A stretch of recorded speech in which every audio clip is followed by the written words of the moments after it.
Entonces, vamos rápidamente a darle la palabra a Carmen Alicia Dávila, que va a hablar de Adrián Giombini, obra arquitectónica, civil y religiosa.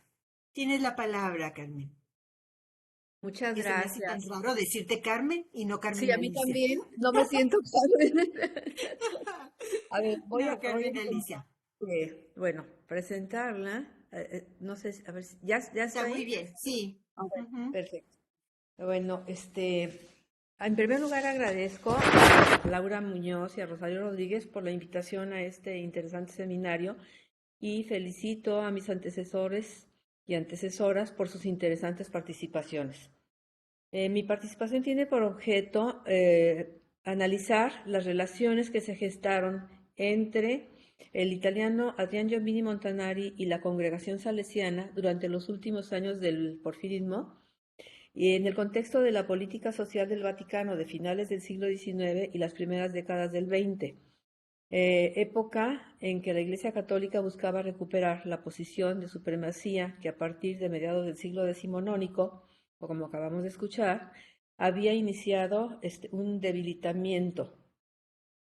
El arquitecto italiano Adrián Giombini Montanari, originario de Roma, nació el 8 de diciembre de 1977 y ya formado como arquitecto llegó a México entre los años de 1903 y 1904, fecha que se presume en base a la obtención de su grado el 31 de octubre de 1902 en Roma y a que en 1905 ya se encontraba construyendo el templo salesiano de Morelia. Al parecer, los motivos de su traslado fueron dos. Sus descendientes mencionan que, como otros arquitectos, fue invitado por su coterráneo Adamo Boari a colaborar en las obras del hoy Palacio de Bellas Artes, el Palacio Postal y el frustrado Palacio Legislativo. Por otra parte, sus ligas con la congregación salesiana se hacen palpables en varias de las actividades que aquí desarrolló y pudieron ser el principal o un móvil paralelo de su venida. Un aspecto de suma importancia es que Adrián Giombini pertenecía a una familia de arquitectos. Enrico, su padre, era originario de Fano y su madre de Milán. Es decir, ambos de sus progenitores tenían sus raíces en el norte de Italia. Allá mismo habían nacido sus 4 hermanos y pasaban las vacaciones con los abuelos. La familia se trasladó a Roma debido a que Enrico Giombini tuvo una oportunidad de trabajo, al parecer una iglesia, eh, en la capital italiana, y fue allí en donde nació Adrián, el menor de los hijos. Tanto su padre como su hermano Alessandro y su abuelo Domenico fueron arquitectos. Los dos primeros participaron en construcciones como el monumento a Víctor Manuel II en Roma en la segunda década del siglo XX. Tuvieron buenos resultados en el trabajo que desempeñaron, pues el contrato inicial que recibieron les fue prolongado con obra adicional. Pero el principal dato sobre el tema que nos ocupa es el de las redes sociales y religiosas que Giombini creó desde su infancia, ya que éstas, a la postre, le hicieron llegar a México y desarrollar acá interesantes obras. Adrián Giombini cursó sus estudios elementales en el Colegio Salesiano de Roma, en donde fue compañero de Eugenio Pacelli, quien llegaría a ser secretario del Vaticano durante el pontificado de Pío XI y años después ocuparía la cátedra de San Pedro bajo el nombre de Pío XII. La relación entre los dos compañeros, Pacelli y Giombini, permaneció a lo largo de sus vidas, aun cuando sus destinos tomaron un rumbo diferente. El primero llevó a cabo sus estudios profesionales técnicos y de licenciatura en arquitectura en la Escuela Superior de Artes Ornamentales aplicadas a las industrias artísticas en su ciudad natal, en donde obtuvo la medalla de oro por su desempeño, y también en donde fue alumno del reconocido artista Luis Bassani. El segundo abrazó la vida religiosa y contó con un desempeño brillante, como he comentado, como secretario del Vaticano, a quien sucedió en la Cátedra de San Pedro. Durante los años de 1926 y 1929, en que se desarrolló en México la Guerra Cristera, Adrián Giombini se convirtió en el contacto secreto con el Vaticano, situación que pudo haberle costado la vida, ya que ante la sospecha del papel que jugaba, narran su hija y su nieto homónimo, Los federales irrumpieron en su domicilio buscando pruebas que lo delataran.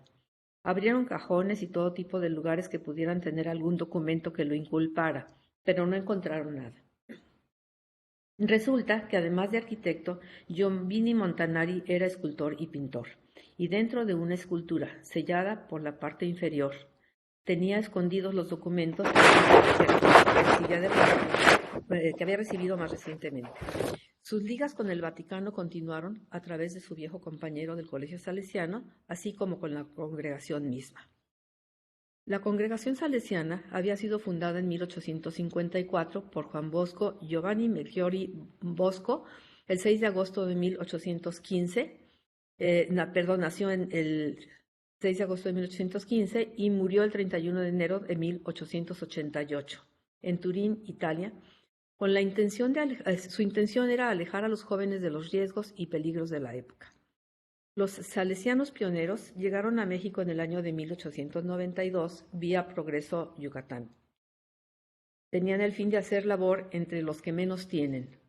Fundaron colegios para niñas y colegios para niños, bajo la advocación de su patrona, María Auxiliadora, y con las reglas de su fundador. En 1872 fundó la congregación de la rama femenil con María Mazzarello, el Instituto de Hijas de María Auxiliadora. Y en 1875 salió hacia Argentina su primera expedición misionera y pronto se siguieron expandiendo por todo el mundo. En México llegaron en 1892. Volviendo a la actividad del arquitecto Giombini en tierras mexicanas, el italiano encontró un país de contrastes, con una política presidencial de modernización del país, industrialización, avances técnicos y científicos, así como el acercamiento diplomático con otros países del extranjero. Había necesidad de obras de infraestructura en las diversas áreas, muchas de las cuales fueron realizadas por profesionistas extranjeros.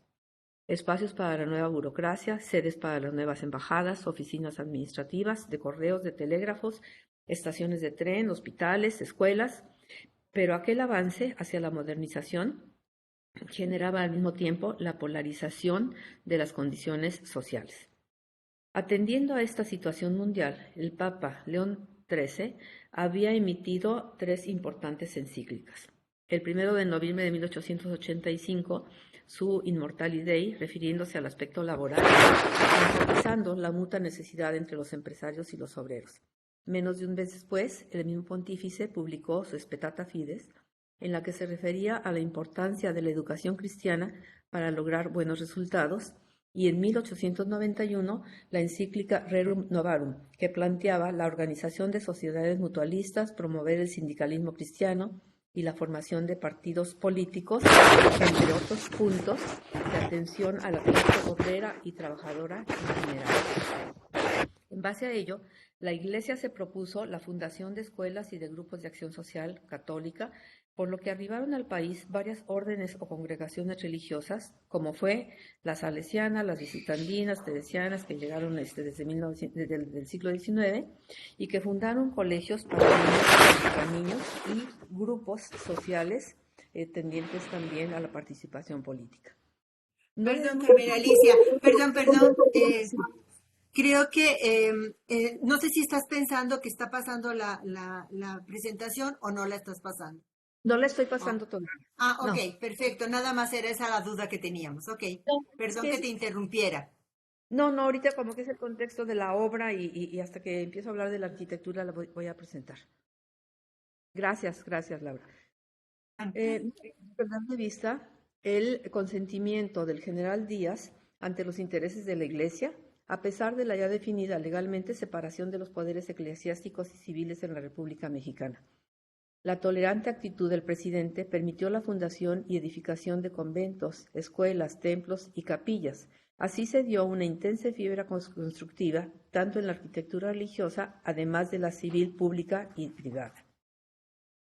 Bajo tal contexto fue que Adrián Giombini Montanari, al llegar a México, comenzó de inmediato su primera obra en el país, el Templo de María Auxiliadora de Morelia, encomendada por la comunidad salesiana que realizó entre 1905 y 1907 con un estilo italianizante medieval en el que conjugó los elementos románicos con los góticos.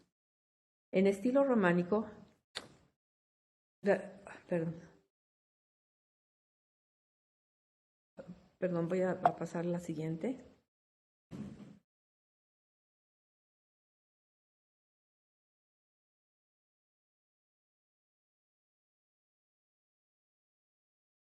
El templo de María Auxiliadora, en su exterior y el interior. Está viendo perfecto.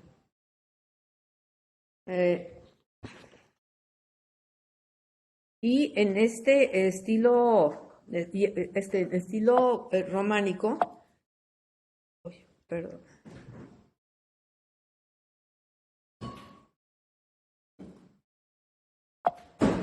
No puedo.